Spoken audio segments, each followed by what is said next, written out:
आज का वीडियो बड़ा इंटरेस्टिंग होने वाला है बच्चों, थोड़ा ध्यान से सुनिए। कई बार बच्चे कन्फ्यूज़न में रहते हैं, एग्ज़ाम में भी पूछ लेते हैं कि भाई हमारी एक बॉडी है वो फॉरवर्ड डायरेक्शन में मूव कर रही है, ठीक है, वर्क डन बताओ कितना होगा होगा या नहीं होगा, ठीक है। अब एक क्वेश्चन और पूछ लेता है कि हम किसी बॉल को ऊपर की तरफ थ्रो कर रहे हैं या फिर नॉर्मली हम किसी बॉल को सर्टेन हाइट से नीचे की तरफ छोड़ रहे हैं, तो उस केस में बताओ वर्क डन होगा या नहीं होगा। तो आपके पास वो दो तरीके से क्वेश्चन पूछ सकते हो और दोनों तरीके से मैं आप लोगों को मीनिंग बताऊंगा अभी, ठीक है ना। तो पहले मैं एक छोटी सी चीज़ आप लोगों से शेयर करना चाह रहा हूँ, जो चीज़ वेरी बहुत बहुत बहुत ज़्यादा इंपॉर्टेंट है। अब देखिए स्टूडेंट्स, अब हम एक छोटी सी चीज़ आप लोगों से डिस्कस कर रहे हैं। अब एक बात सुनिए, यहाँ पे दो चीज़ें आती हैं, मैंने पहले ही बोला है। एक आपका है हॉरिजॉन्टल वर्क डन, जिसको हम नॉर्मल वर्क डन बोलते हैं। सेकंड बोलते हैं वर्टिकल। वर्टिकल वर्टिकल मीन्स इसका नाम है another against the gravity. Against the gravity question क्या पूछ लेता है कि हम लिफ्ट में बैठे हैं या फिर नॉर्मली हम क्या बात कर रहे हैं कि हम स्लेंट हाइट पे किसी बॉल को ऊपर से नीचे छोड़ रहे हैं, तो वर्क डन बताओ। क्या बताओ? वर्क डन बताओ भी, वर्क डन होगा या नहीं होगा, मतलब ये चीज़ हमें बतानी है। अब क्वेश्चन पूछ रहा है कि वर्क डन होगा या नहीं होगा, भाई ये तो क्वेश्चन है नॉर्मली कि बॉल नीचे आ रही है तो वर्क डन होगा या नहीं होगा, ठीक है। तो एक बात सुनिए स्टूडेंट्स, एक बात सुनिए, इस क्वेश्चन में अगर उसने मेंशन किया भी वर्क डन होगा या नहीं होगा against the gravity, against the gravity means अगर क्वेश्चन पूछ लेता है वर्टिकल के लिए ग्रेविटी कंसेप्ट में, तो आप लोगों को वर्क डन लिखना पड़ेगा कि वर्क डन होगा। अगर आप हॉरिजॉन्टल की बात करें और अगेंस्ट द ग्रेविटी कंसेप्ट वहां पे लगाएं, तो वर्क डन वहां पे पॉसिबल ही नहीं है, वर्क डन होगा ही नहीं, ठीक है। अब एक बात सुनिए, अब मैं छोटी छोटी चीज़ें आप लोगों से डिस्कस कर रहा हूँ। मैंने पीछे एक फॉर्मूला बताया था पिछली वीडियो में आप लोगों को, जैसे कि mgh, भी वर्क डन को हम mgh से डिनोट करते हैं, ठीक है। अब एक बात सुनो, देखो मान लेते हैं हमारे पास एक बॉल है, ठीक है, उस बॉल को मैं एक सर्टेन हाइट से नीचे गिरा रहा हूँ, मीन्स उस बॉल को मैं क्या एक सर्टेन हाइट से, उस बॉल को मैं एक सर्टेन हाइट से नीचे गिरा रहा हूँ ऐसे, क्लियर, स्ट्रेट लाइन में, ठीक है। अब एक और बॉल है ए ऐसे, ठीक है, मैं इस बॉल को एक स्लेंट हाइट से नीचे गिरा रहा हूँ, ठीक है। अब ये बताना है कि किस केस में वर्क डन होगा, ज़्यादा होगा, कम होगा, वो मुझे चीज़ आप लोगों से कंसेप्ट डिस्कस करना है। तो उसने वहाँ पे पहले मेंशन किया है कि हमें वर्क डन डिस्कस करना है in the form of gravity concept, in the form of gravity concept, भी ग्रेविटी कंसेप्ट की फॉर्म में हमें वर्क डन डिस्कस करना है। अगर देखो ये आपका क्या है, बॉल है, बॉल के अंदर मास है, तो मास है तो इसका मतलब क्या, बॉल आपका नीचे की तरफ जा रहा है, तो इसका मतलब क्या है, जो मास, मास मीन्स उसका मीन्स फोर्स, बॉल का मतलब वेट है ना, वेट की डायरेक्शन कहाँ है, नीचे की तरफ है, और उसमें डिस्प्लेसमेंट भी कहाँ है, नीचे की तरफ है। अगर ग्रेविटी कंसेप्ट बोला उसने, जब आपका वेट और फोर्स दोनों एक ही डायरेक्शन में, हमें पता है ना W is equal to mgh, और mg को हम क्या लिखते हैं, F लिखते हैं, नहीं लिखते हैं, मीन्स W लिखते हैं वैसे तो, लेकिन हम इसको F भी लिख सकते हैं। तो हमारा क्या है, फोर्स इनटू हाइट, तो we can say there force और डिस्प्लेसमेंट दोनों एक ही डायरेक्शन में है। जब दोनों के दोनों एक ही डायरेक्शन में है तो इसका मतलब वहां पे मेरा वर्क डन होगा, भी मैं ग्रेविटी कंसेप्ट की बात कर रहा हूं, ठीक है। अब इस केस में देखो, अब बॉडी का वेट, वेट मीन्स फोर्स की डायरेक्शन कहां है, नीचे की तरफ है, वेट की डायरेक्शन कहाँ है, नीचे की तरफ है, और इसके बीच में कुछ एंगल है ना, सर्टेन एंगल पे मतलब बॉल आ रही है, तो इस केस में बताओ, देखो यहाँ पे क्या होगा, अगर देखो कहने का मतलब क्या है, देखो अगर बॉल आपका इस डायरेक्शन में आ रहा है, ठीक है, तो इसका मतलब क्या है, और इस डायरेक्शन में आ रहा है, तो मेरे को ये बताओ किस केस में बॉल जल्दी गिरेगा, तो कहने का मतलब इस केस में बॉल थोड़ा स्लोली स्लोली नीचे आएगा और इसमें एकदम इंस्टेंटली नीचे गिर जाएगा, तो कहने का मतलब इस पे जो इन्फ्लुएंस है ग्रेविटी का वो लेस है, और इसमें इन्फ्लुएंस ग्रेविटी का क्या है, मोर है। लेकिन एक चीज और देखिए, इसके अंदर जो हाइट है, हाइट मीन्स ये h, और इसमें जो है ये स्लेंट हाइट है, h नहीं है ये l, इसमें ज्यादा है ना, ठीक है ना, इसमें ज्यादा है। लेकिन एक बात सुनिए, तो किस में वर्क डन ज्यादा होगा, अब आपके माइंड में एक ही क्वेश्चन आ रहा होगा कि इस केस में वर्क डन ज्यादा होगा क्योंकि इसने यहां पे ज्यादा डिस्टेंस कवर किया, इसने ज्यादा h कवर किया, ठीक है ना। लेकिन ऐसा कुछ नहीं है, तो ऐसा क्यों कुछ नहीं है, तो वो मैं कंसेप्ट अभी आप लोगों को बता रहा हूँ कि किस केस में वर्क डन ज़्यादा होगा, कम होगा, या कि यार दोनों केसेस में इक्वल होगा वर्क डन। और तीसरा केस और देख लेते हैं, मान लेते हैं आपकी ये बॉल है, अब यहाँ पे मैंने बॉल को यहाँ पे रखा, ये आपका ग्राउंड सरफेस पे बॉल रखा, तो बॉल के अंदर कोई मोशन नहीं आएगा, कोई भी मोशन नहीं है, क्योंकि उसका वेट का डायरेक्शन कहाँ है, नीचे की तरफ, और मोशन कहाँ करना है बॉल को, उधर, तो इसमें कोई भी मोशन नहीं आएगा। तो इसका मतलब यहाँ पे वर्क डन क्या हो जाएगा मेरा, जीरो। तो अगेंस्ट द ग्रेविटी इस पे वर्क डन क्या है ही नहीं, जीरो। हमें कोई भी वैल्यू यहाँ पे अगेंस्ट द ग्रेविटी नहीं मिलेगी, लेकिन दोनों केसेस में मिलेगी, क्योंकि इसमें जो बॉडी आपकी एकदम स्ट्रेट लाइन पे नीचे की तरफ गिर रही है, इसमें थोड़ा स्लेंट हाइट पे नीचे गिर रही है। अब आपके माइंड में एक क्वेश्चन आ रहा होगा कि sir W is equal to mgh होता है, और h जो हमारा यहाँ पे ज़्यादा है, मतलब ये लेंथ ज़्यादा है, और इसमें ये जो हाइट है ये कम है, तो इस केस में आपका वर्क डन ज़्यादा है। ऐसा कुछ नहीं। अब एक बात सुनो, मैं आपको पहले बता रहा हूँ कि जब बॉडी हॉरिजॉन्टली मूव करती है और वो कंसेप्ट अगेंस्ट द ग्रेविटी आता है, मींस वेट उसका नीचे की तरफ है और डिस्प्लेसमेंट उधर है, तो डिस्प्लेसमेंट उसमें कुछ होगा ही नहीं, एंगल 90 है, तो आपका वर्क डन वहाँ पे जीरो होगा। अगेंस्ट द ग्रेविटी वहाँ पे कोई भी वर्क डन होगा ही नहीं, ठीक है। अगर वो पूछता अलोंग द सरफेस, तो हम अपनी पिछली वीडियो जो मैंने आपको वर्क डन की पहली वीडियो डिस्कस करी थी, W is equal to FS cos theta वाली, तो हम ये अप्लाई करके निकाल सकते हैं। मतलब हम यहाँ पे F लिख देंगे, कितना फोर्स अप्लाइड है, डिस्प्लेसमेंट, और थीटा हमारा जितना भी हम इस डायरेक्शन में लेंगे तो जीरो, तो हम इस नॉर्मल, वो हॉरिजॉन्टल सरफेस के लिए पूछेगा, लेकिन वो वर्टिकल के लिए पूछ रहा है, तो ग्रेविटी कंसेप्ट की बात कर रहा है। अगर ग्रेविटी कंसेप्ट की बात कर रहा है तो यहाँ पे मेरा इस केस में वर्क डन जीरो होगा हॉरिजॉन्टल कंसेप्ट के लिए। ओके और नॉट ओके, क्लियर ना। अब कैसे, अब एक चीज़ और डिस्कस कर रहा हूँ, लिसन केयरफुली स्टूडेंट्स। अब एक बात सुनिए, ये बात मैंने बोली है कि मैं अगेंस्ट द ग्रेविटी टॉपिक की बात कर रहा हूँ। अब ये मेरी बॉल है, इसको मैंने एकदम सीधा स्ट्रेट लाइन नीचे गिराना है, ठीक है। दूसरा मेरे पास स्टेप है, मतलब क्या मैं इस बॉल को ऐसे स्टेप वाइज लेके आऊँ नीचे, ठीक है ना, ऐसे स्टेयर्स बना दूँ मैं यहाँ पे।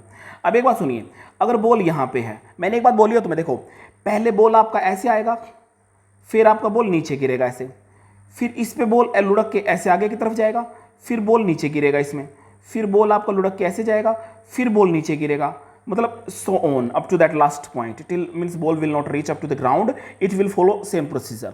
इन forward direction it will move then down side. और मैंने आपको पहले ही बताया है कि जब बॉल आपका सीधा जाएगा, सीधा ऐसे, तो उसके वेट का डायरेक्शन कहाँ है, नीचे है, और डिस्प्लेसमेंट कहाँ है, उधर है, तो 90 डिग्री, तो against the gravity no work done, against the gravity no work done. अब एक बात सुनो, और जब बॉल नीचे गिरेगा, नीचे की तरफ गिरेगा, तो उसका वेट का डायरेक्शन कहाँ है, नीचे है, और डिस्प्लेसमेंट भी कहाँ है, नीचे, तो दोनों एक ही डायरेक्शन में है, तो इसका मतलब हमारा वर्क डन होगा, वर्क डन होगा। तो कहने का मतलब क्या है, यहां पे इस लाइन पे वेट का डायरेक्शन उधर है और डिस्प्लेसमेंट नीचे है 90, तो नो वर्क डन।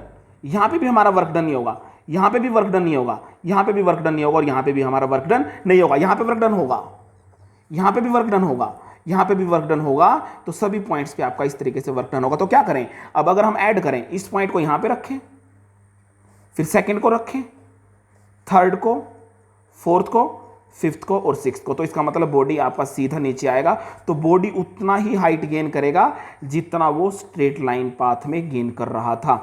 तो दोनों केसेस में आपका वर्क डन क्या रहेगा, mgh ही रहेगा। ओके और नॉट ओके, क्लियर ना।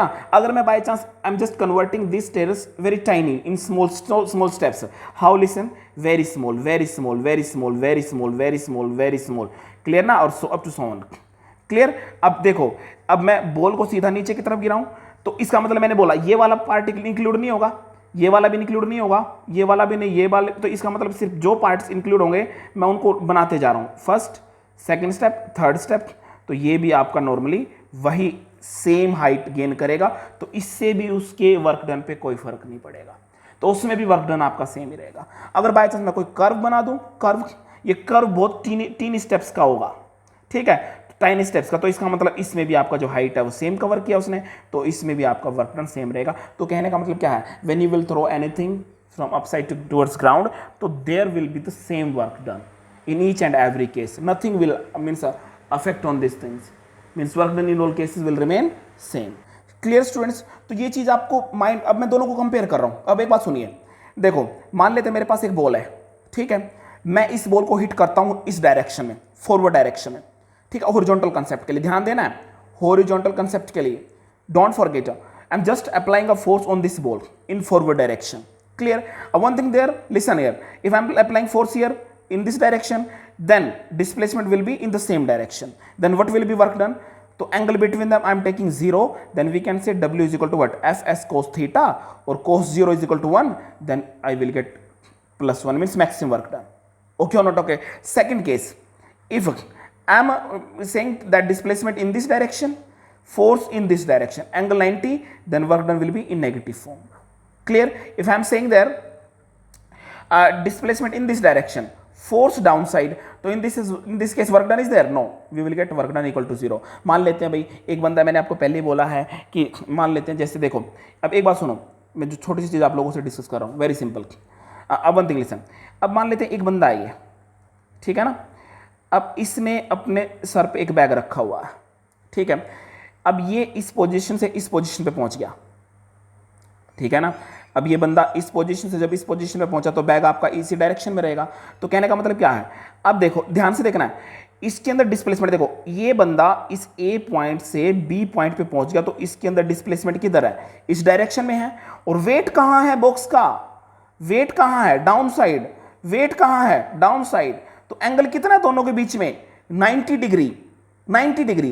तो यहां पे कोई भी वर्क डन नहीं होगा, कोई भी वर्क, ये सिर्फ ये केस आपको उससे मैच कर गया ना, सरफेस पे बॉल रखा हुआ है, अगर बॉल के अंदर डिस्प्लेसमेंट उधर है, ठीक है ना, हॉरिजॉन्टल केस की बात कर रहा हूं, डिस्प्लेसमेंट उधर है, लेकिन वेट कौन सी डायरेक्शन में बॉल का, डाउन साइड डायरेक्शन में, डाउन साइड डायरेक्शन में, तो बॉल के अंदर कोई भी मोशन नहीं आएगा, कोई भी मोशन. अगर आप फोर्स नीचे की तरफ अप्लाई करें और डिस्प्लेसमेंट उधर हो, लेकिन उसके अंदर जो फोर्स नीचे की तरफ है तो उसके अंदर कोई भी डिस्प्लेसमेंट नहीं आएगा.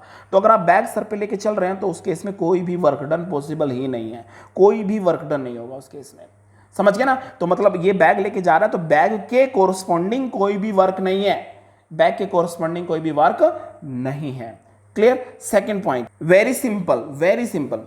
अब अगेंस्ट द ग्रेविटी या along the gravity, against the gravity, मैंने आपको पहले ही बोला है, जब आप किसी बॉल को थ्रो करते हैं नीचे की तरफ, ठीक है, और या आप किसी बॉल को स्टेप से स्टेयर से लेके जाते हैं, तो हर एक केस में हाइट इक्वल है, कर्व पाथ लेते हैं हाइट इक्वल है, ठीक है, कोई भी पाथ कवर करो, बॉल ऐसे ऐसे आएगा, हाइट इक्वल है, तो सब केसेस में जो वर्क डन रहेगा, work done will remain same, because we know that W is equal to what, mgh, m will remain same, gravity will remain same, or height in all cases will remain same. So we can say the work done will be same in all cases. Okay or not? Okay. But one thing simple, if he's saying that ball is not moving forward direction, but I'm saying here against the gravity, clear, ball आपका ऐसे wait का direction कहाँ है, नीचे की तरफ, और displacement उधर उसमें आएगा, सरफेस कैसा प्लेन है ना, अगर थोड़ा सा इसको इंक्लाइन कर देंगे तो बॉल मूव करना शुरू कर देगा, लेकिन इसमें बॉल आपका मूव ही नहीं कर रहा, जब बॉल मूव नहीं कर रहा तो नो डिस्प्लेसमेंट, तो no displacement means what, zero work done. Okay note, क्योंकि यहाँ पे हाइट ही नहीं है.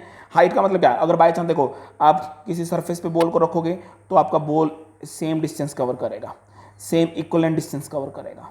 Okay not? ओके. तो कहने का मीनिंग क्या है भाई, जब अब तक आपका वेट डायरेक्शन नीचे की तरफ रहेगा और डिस्प्लेसमेंट उधर होगा या नहीं होगा, जब है ही नहीं उसके अंदर इंक्लाइंड प्लेन, तो इसका मतलब आपका नो डिस्प्लेसमेंट, तो आपका वर्क डन यहाँ पे क्या रहेगा, जीरो रहेगा. लेकिन कोई भी कर्व हो, किसी तरीके का भी कर्व हो, हाइट सभी केसेस में सेम रहेगा, और हाइट सब केसेस में सेम रहेगा तो आपका work done will remain same. तो we can say there, listen one thing, if you are coming by lift down side, तो it means that what, you are coming down side ना, तो in this case work done is there. if he will ask from you against the gravity work done will be there.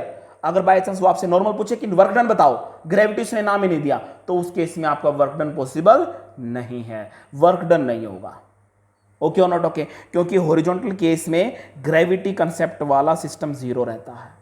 ठीक है, मतलब कहने का मतलब अगर बाय चांस बॉल आपका यहाँ पे है, यहाँ पे है, यहाँ पे इस डायरेक्शन में है, तो ग्रेविटी इस पे एक्ट करता तो है नॉर्मली, लेकिन सभी पे इक्वलेंट एक्ट करता है, तो ग्रेविटी कंसेप्ट हम इंक्लूड ही नहीं करते, ग्रेविटी कंसेप्ट हम इंक्लूड ही नहीं करते. तो जो बॉल हॉरिजॉन्टली मूव कर रही है ना, अगर हम उससे पूछें भाई against the gravity work done बताओ इस बॉल का जो हॉरिजॉन्टली मूव कर रही है, तो आप क्या लिखोगे, zero work done. Work done है ही नहीं, वर्क डन है ही नहीं.